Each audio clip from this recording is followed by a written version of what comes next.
हर्सुलमध्ये आंदोलक आणि पोलिसांमध्ये बाचाबाची झाल्यानंतर मोर्चेकऱ्यांनी पोलिसांवरती दगडफेक केली आणि यानंतर मोर्चेकऱ्यांना पांगवण्यासाठी पोलिसांनी सौम्य असा लाठीचार्जही केला।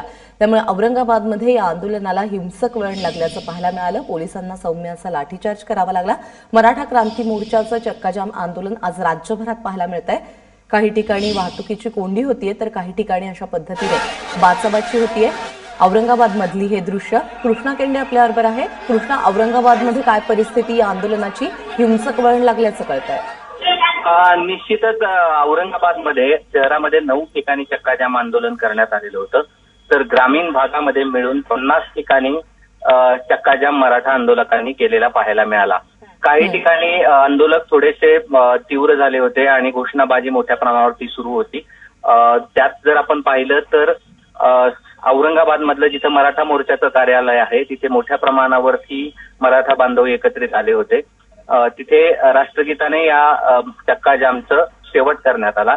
मात्र काही ठिकाणी पोलीस आणि आंदोलक यांच्यामध्ये शाब्दिक चकमक झाली आणि त्याचं रूपांतर सौम्य लाठीमारामध्ये झालं, ज्यामध्ये ओएसएस चौक, हर्सुलचा काही भाग आणि महानुभव आश्रम या ठिकाणी मात्र थोडंसं पोलीस आणि आंदोलक यांच्यामध्ये बाचाबाची झाली आणि पोलिसांनी आंदोलकांना थांबवण्यासाठी सौम्य लाठीमार केल्याचं पाहायला मिळालं।